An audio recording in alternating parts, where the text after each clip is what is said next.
Welcome to TNPSC லட்சிய விதிகள் channel. இன்னைக்கு இந்த வீடியோவில் என்ன பார்க்க போகிறோம் அப்படின்னா 11th தமிழ் இயல் 1க்கு உண்டான ஆன்சர் கீ தான் பார்க்க போகிறோம். ஃபர்ஸ்ட் ஆஃப் ஆல் பார்த்திங்க அப்படின்னா டெஸ்ட் கொஸ்டினை நம்ம பிடிஎஃப் வடிவில் டெலகிராமில் வந்து ஷேர் பண்ணியிருக்கோம். அதை நீங்கள் முழுமையாக எழுதிட்டு இந்த வீடியோவை பாருங்கள். டைரெக்டாக இந்த வீடியோ பார்க்கறதுனால எந்த ஒரு பயனுமே இல்லை. நம்ம ஆல்ரெடி சொல்லியிருந்தோம் என்ன அப்படின்னா தமிழுக்கு ஃப்ரீ டெஸ்ட் பேட்ச் வந்து கண்டக்ட் பண்ணுறோம் அப்படிங்கிறத சொல்லியிருந்தோம். அந்த கண்டக்ட் பண்ணுற கொஸ்டின்ஸ்லாம் நம்ம எதில் போடுறோம் அப்படின்னா பிடிஎஃபாக டெலகிராமில் தான் போட்டுக்கிட்டு இருக்கோம். இது வரைக்கும் யார் டெலகிராமில் ஜாயின் பண்ணல அப்படின்னா ஜாயின் பண்ணிக்கிங்க. நான் டிஸ்கிரிப்ஷனில் டெலகிராம் லிங்க் தரேன். ஓகே, இன்னைக்கு வந்து ஒரு 25 கொஸ்டினுக்கு உண்டான ஆன்சர் பார்க்க போகிறோம். இந்த 25 கொஸ்டினுக்கு நீங்கள் எத்தனை கொஸ்டின்ஸ் கரெக்டாக போடுறீங்க அப்படிங்கிறத கமெண்ட் செக்ஷனில் மென்ஷன் பண்ணுங்கள். டெலகிராமில் போட வேணாம். ஓகே, ஃபர்ஸ்ட் கொஸ்டின் பார்ப்போம். கீழ்கண்ட கூற்றுகளை ஆராய்க.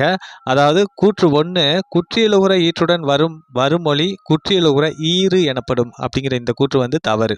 ஓகேங்களா, குற்றியலுகுற ஈற்றுடன் வரும் நிலைமொழி குற்றியலுகுற ஈறு அப்படின்னு சொல்லுவாங்க. ஓகேங்களா. ஓகே, அடுத்து பாருங்க. கூற்று 2, குற்றியலுகரமும் உந்தை தவிர குற்றியலுகரமும் சொல்லின் முதலில் வாரா அப்படிங்கிற இந்த கூற்று வந்து தவறு தான். குற்றியலுகரமும் உந்தை வராது, நுந்தை. ஓகேங்களா, நுந்தை தவிர குற்றியலிகரமும் சொல்லின் முதலில் வாராது. அப்போ ஃபர்ஸ்ட் கொஸ்டினுக்கான ஆன்சர் என்ன அப்படின்னா ஆப்ஷன் பி, கூற்று 1,2 தவறு அப்படிங்கிறது தான். Okay, second question. கீழ்கண்ட கூற்றுகளை ஆராய்க. கூற்று 1, சார்பெழுத்துகளுள் ஆயுதம் சொல்லின் முதலிலோ இடையிலோ வாராது அப்படிங்கிற இந்த கூற்று வந்து தவறு. ஓகேங்களா, அதாவது சொல்லின் முதலிலோ இறுதியிலோ தான் என்ன வராது, ஆயுத எழுத்து வராது. ஓகே, அடுத்து கூற்று 2, குற்றியலுகரத்தின் 6 வகைகளும் சொல்லின் இறுதியில் வருகின்றன அப்படிங்கிற இந்த கூற்று வந்து சரிதான். குற்றியலுகரத்தோட 6 வகையுமே சொல்லில் இறுதியில் வரும். அப்போ இந்த செகண்ட் கொஸ்டினுக்கான ஆன்சர் என்ன அப்படின்னா ஆப்ஷன் டி, கூற்று 1 தவறு, கூற்று 2 சரி அப்படிங்கிறது தான். Okay, third question. கீழ்கண்ட கூற்றுகளை ஆராய்க. கூற்று 1, பதிகம் என்பது 5 பொதுவும் 11 சிறப்புமாகிய பல வகை பொருள்களை தொகுத்து சொல்வது ஆகும் அப்படிங்கிற இந்த கூற்று வந்து சரிதான். ஓகே, புறவுரை. கூற்று 2, புறவுரை என்பது நூலில் சொல்லிய பொருள் உள்ளவற்றை நூலின் புறத்திலே சொல்வது ஆகும் அப்படிங்கிற இந்த கூற்று வந்து தவறு. அதாவது நூலின் சொல்லிய பொருள் அல்லாதனவற்றை நூலின் புறத்திலே அது சொல்லாத நூலின் புறத்தில் சொல்கிறது தான் புறவுரை அப்படிம்பாங்க. அப்போ இந்த கூற்று செகண்ட் வந்து தவறு. அப்போ தேர்ட் கொஸ்டினுக்கான ஆன்சர் என்ன அப்படின்னா ஆப்ஷன் சி, கூற்று 1 சரி, கூற்று 2 தவறு அப்படிங்கிறது தான். Okay, fourth question. நன்னூல் முதல் பதிப்பு எந்த ஆண்டு மேற்கொள்ளப்பட்டது அப்படின்னா ஆப்ஷன் டி, 1834ஆம் ஆண்டு தான் மேற்கொள்ளப்பட்டது. Okay, fifth question. பொறுத்துக. இதற்கான ஆன்சர் என்ன அப்படின்னு ஃபர்ஸ்ட் பார்த்துருவோம். ஆன்சர் வந்து ஆப்ஷன் ஏ, 4, 1, 2, 3 இதுதான் இதற்கான ஆன்சர். ஓகே, பால் அப்படின்னா என்ன பொருள் அப்படின்னா வகை அப்படிங்கிற அந்த பொருள் தரும். இயல்பு அப்படிங்கிற அந்த வார்த்தைக்கு பண்பு அப்படிங்கிற அந்த ஒரு பொருள் வரும். மாடம் அப்படின்னா மாளிகை அப்படிங்கிற அந்த ஒரு பொருளை தரும். அமை அப்படின்னா மூங்கில் அப்படிங்கிற அந்த ஒரு பொருளை தரும். ஆப்ஷன் ஏ தான் இதற்கான ஆன்சர். Okay, sixth question. கீழ்கண்ட கூற்றுகளை ஆராய்க. கூற்று 1, இங்கு என்னும் மெல்லினமை விதம் என பொருள் தரும் கணம் என்னும் சொல்லில் மட்டும் இறுதியில் வரும் அப்படிங்கிறது. இது பார்த்தீங்க அப்படின்னா இந்த கூற்று வந்து தவறு. ஓகேங்களா, இறுதியில் வராது, முதலில் வரும். ஓகேங்களா. ஓகே, அடுத்து பார்த்தீங்க அப்படின்னா இங்கு என்னும் மெல்லினமை ஆ இ உ என்ற சுட்டெழுத்துக்களுடனும் ஏ ஆ என்னும் வினா எழுத்துக்களுடனும் இணைந்தே வரும் அப்படிங்கிற இந்த கூற்று வந்து தவறு தான். ஓகேங்களா, அந்த இங்குங்கிற அந்த மெல்லினமை ஆ இ உ என்னும் சுட்டெழுத்துக்களோடும் ஏ யா ஓகேங்களா இந்த வினா எழுத்துக்களோட தான் அது என்ன பண்ணும் அப்படின்னா இணைஞ்சு வரும். இப்போ கூற்று 2ம் தவறு. அப்போ சிக்ஸ்த் கொஸ்டினுக்கான ஆன்சர் என்ன அப்படின்னா ஆப்ஷன் பி, கூற்று 1,2 தவறு அப்படிங்கிறதா. Okay, seventh question. கீழ்கண்ட கூற்றுகளை ஆராய. இதற்கான ஆன்சர் என்ன அப்படிங்கிறத ஃபர்ஸ்ட் பார்த்துருவோம். ஆன்சர் பார்த்தீங்க அப்படின்னா ஆப்ஷன் டி, பிசிடி மட்டும் தவறு அப்படிங்கிறதா. ஓகே, அதாவது பாருங்க, உயிரெழுத்துக்கள் 12ம் சொல்லில் இறுதியில் வரும் அப்படிங்கிற இந்த கூற்று வந்து சரிதான். ஓகேங்களா. ஓகே, அதுக்கடுத்து பார்த்தீங்க அப்படின்னா மொழி இறுதி எழுத்துக்களில் பழைய இலக்கண நூலார் மொழி முதல் குற்றியலுகர எழுத்தையும் சேர்த்து கொள்வர் அப்படிங்கிறது. ஓகேங்களா, மொழி முதல் இந்த கூற்று வந்து தவறு. ஓகேங்களா, அதாவது மொழி இறுதி எழுத்துக்களில் பழைய இலக்கண நூலார் மொழி முதல் வராது. ஓகேங்களா, இறுதி குற்றியலுகர எழுத்தையும் என்ன பண்ணுவாங்க அப்படின்னா சேர்த்துக்குவாங்க மொழி இறுதி எழுத்துக்களில். ஓகேங்களா. ஓகே, அடுத்து பாருங்க, மூணாவது கூற்று. இஞ்சு இன்னு இத்து இம்மு இன்னு இய்யு இரு இல்லு இவ்வு இல்லு இல்லு என்னும் 11 எழுத்தும் சொல்லின் இறுதியில் வரும் அப்படிங்கிற இந்த கூற்று வந்து தவறு தான். ஓகேங்களா, அதாவது இஞ்சு இன்னு இத்து வராது, இந்து. ஓகேங்களா, இம்மு இன்னு இய்யு இரு இல்லு இவ்வு இல்லு இல்லு ஓகேங்களா அதுதான் வரும். ஓகே, அடுத்து பார்த்தோம் அப்படின்னா 4வது கூற்று இஞ்சு, இத்து, இவ்வு 3ம் இலக்கிய வழக்கில் சொல்லின் இறுதி எழுத்தாக வரும் அப்படிங்கிற இதுவும் வந்து தவறு தான். என்னென்ன எழுத்து அப்படின்னா இஞ்சு, இந்து, இவ்வு இதுதான் பார்த்தீங்க அப்படின்னா சொல்லில் இறுதியில் வரும். அப்போ இதற்கான ஆன்சர் என்ன அப்படின்னா 7th கொஸ்டினுக்கான ஆன்சர் ஆப்ஷன் டி, பிசிடி மட்டும் தவறு அப்படிங்கிறது தான். ஓகே, 8th கொஸ்டின் இதற்கான ஆன்சர் என்ன அப்படிங்கிறத பார்த்துரும். ஆன்சர் வந்து பார்த்தீங்க அப்படின்னா ஆப்ஷன் பி 3, 4, 1, 2 தான்.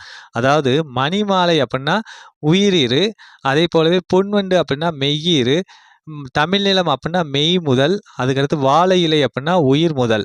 அப்போ ஆப்ஷன் பி தான் இதற்கான ஆன்சர்.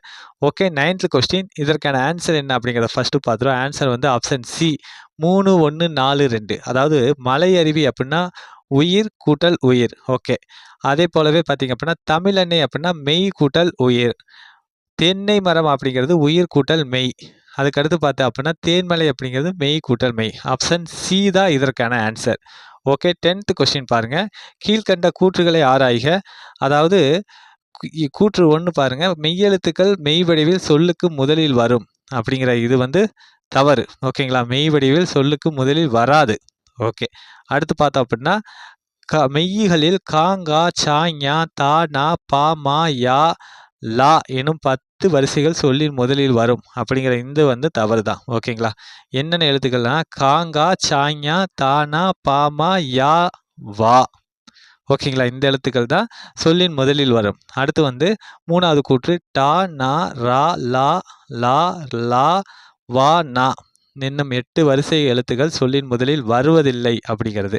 அதாவது பார்த்தீங்க அப்படின்னா இது பார்த்தீங்க அப்படின்னா டா, நா, ரா, லா, லா, லா, ரா, நா. ஓகேங்களா, இந்த எழுத்துக்கள் தான் சொல்லின் முதலில் வருவதில்லை. ஓகே, அடுத்து பார்த்தீங்க அப்படின்னா அங்கனம் என்னும் சொல்லின் மட்டுமே வரும், கா வரும் சொல்லின் முதலில். ஓகேங்களா, அங்கனம் அப்படின்னு வராது, கணம் அப்படிங்கிற அந்த ஒரு சொல்ல மட்டும்தான் என்ன வரும், காங்கிறது வந்து சொல்லின் முதலில் வரும். ஓகேங்களா, ஓகே, அப்போ இதில் பார்த்தீங்க அப்படின்னா அனைத்து கூற்றுமே தவறாக இருக்குது. அப்போ இதற்கான ஆன்சர் என்ன அப்படின்னா ஆப்ஷன் பி அனைத்தும் தவறு அப்படிங்கிறதா. ஓகே, 11th கொஸ்டின் கீழ்கண்ட கூற்றுகளை ஆராய்க. கூற்று 1 நன்னூல் தொல்காப்பியத்தை வழிநூலாக கொண்ட முதல் நூல் ஆகும் அப்படிங்கிற இந்த கூற்று வந்து தவறு. அதாவது நன்னூல் தொல்காப்பியத்தை முதல் நூலாக கொண்ட வழிநூல் ஆகும். ஓகே, அதுதான் இதுக்கான கரெக்டான ஆன்சர். அடுத்து கூற்று 2 இது வந்து கிபி 14ஆம் நூற்றாண்டில் பவணந்தி முனிவரால் எழுதப்பட்ட தமிழ் இலக்கண நூலாகும் அப்படிங்கிற இது வந்து தவறு தான். 13ஆம் நூற்றாண்டு அதில் தான் வந்து பவணந்தி முனிவர் அவர்கள் எழுதியிருப்பார். ஓகே, அப்போ 11th கொஸ்டினுக்கான ஆன்சர் ஆப்ஷன் பி கூற்று 1,2 தவறு அப்படிங்கிறது தான்.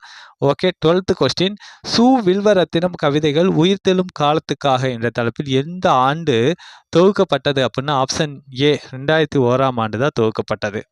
ஓகே, 13 கொஸ்டின் பெஞ்சின வேந்தன் பகை அலை கலங்கி வாழ்வோர் போகிய பேர் ஊர்பால் என்ற வரிகள் எந்த நூலில் வந்து இடம் பெற்றுள்ளது அப்படின்னா ஆப்ஷன் பி நற்றிணை அப்படிங்கிற அந்த ஒரு நூலில் தான் இந்த வரிகள் இடம் பெற்றுள்ளது. ஓகே, அடுத்து வந்து 14 கொஸ்டின் இறுக்கி சுற்றப்பட்ட கம்பிச்சூளை போன்று அல்லாமல் பேச்சு மொழிக்கே உரிய தளர்வோடு கட்டப்பட்டவை எவ்வகையினர் இவ்வியல்பில் கவிதை எழுதுகின்றனர் அப்படின்னா ஆப்ஷன் சி வால்ட் விட்மன் வகையினர் தான் இந்த வகையில் வந்து இந்த இயல்பில் வந்து கவிதை எழுதக்கூடியவர்கள். ஓகே, 15 கொஸ்டின் நான் கிளம்பி செல்வேன் பாய்மரங்களை தூக்கி எறிந்து விட்டிருக்கும் நீராவி கப்பலிலே என்ற வரிகளை பாடியவர் யார் அப்படின்னா ஆப்ஷன் பி ஸ்டெஃபன் மல்லார்மே அவர்கள் தான் இந்த வரிகளை வந்து பாடியவர்.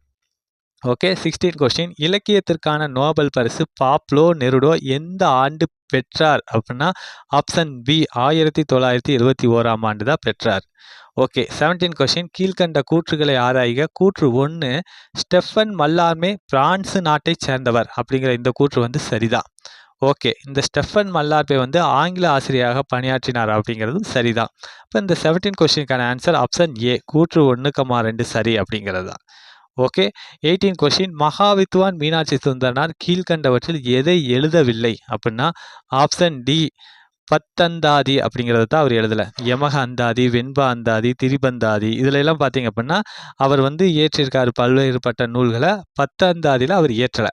ஓகே, 19 கொஸ்டின் பாயிரத்துக்கு உரிய பெயர்கள் மொத்தம் எத்தனை என நன்னூல் கூறுகிறது அப்படின்னா ஆப்ஷன் பி 7 அப்படின்னு கூறுது. ஓகே 20 கொஸ்டின் இந்திரன் எத்தகைய பன்முக தன்மைகள் கொண்டவர் ஆவார் அப்படின்னா ஆப்ஷன் சி, அதாவது அவர் வந்து ஒரு சிறந்த கலை விமர்சகர், கவிஞர், மொழிபெயர்ப்பாளர், ஓவியர் என பன்முக தன்மைகள் கொண்டவர் தான் இந்திரன் அவர்கள்.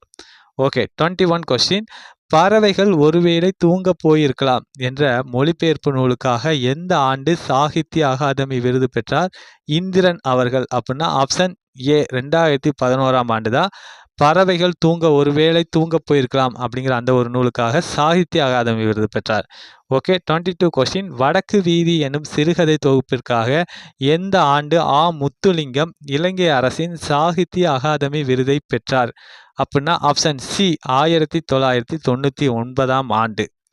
ஓகே 23 கொஸ்டின் கீழ்கண்டவற்றில் எது பொதுப்பாயிரத்தில் குறிப்பிடப்படவில்லை அப்படின்னா ஆப்ஷன் டி நூலின் பெயர் அப்படிங்கிறதா பொதுப்பாயிரத்தில் குறிப்பிடப்படவில்லை. அப்போ நூலின் இயல்பு, கற்கும் முறை, கற்பிக்கும் முறை, ஆசிரியர் இயல்பு, அப்புறம் பார்த்தீங்க அப்படின்னா மாணவர் இயல்பு, இதெல்லாமே பார்த்தீங்க அப்படின்னா பொதுப்பாயிரத்தில் சொல்லுவாங்க. ஓகேங்களா, இந்த நூலின் பெயர் வந்து சிறப்பு பாயிரத்தில் சொல்லியிருப்பாங்க. ஓகே 24 கொஸ்டின் தமிழ் கூட்டல் படி என்பது என்ன அப்படின்னா ஆப்ஷன் பி பெயர் வினை தொடர் ஆகும் அப்படிங்கிறதா. ஓகே 25 கொஸ்டின் அதுவும் சாலும் நற்றமிழ் முழுதறிதல் என்ற புறநானூற்று பாடலை தமிழ் எனும் சொல் எந்த பொருளில் வந்து ஆளப்பட்டுள்ளது அப்படின்னா ஆப்ஷன் சி பல்கலை புலமை அப்படிங்கிற அந்த ஒரு பொருளில் தான் இந்த பாடல் வரிகளில் தமிழ் அப்படிங்கிற அந்த ஒரு சொல் வந்து ஆளப்பட்டுள்ளது. ஓகே, நம்ம 25 கொஸ்டினுக்கு உண்டான ஆன்சர் பார்த்துட்டோம். இந்த 25 கொஸ்டினுக்கு நீங்கள் எத்தனை கொஸ்டின் கரெக்டாக போடுறீங்க அப்படிங்கிறத கமெண்ட் செக்ஷனில் மென்ஷன் பண்ணுங்கள். டெலகிராமில் போட வேண்டாம். ஓகே, மீண்டும் அடுத்த வீடியோவில் சந்திப்போம். தேங்க்யூ.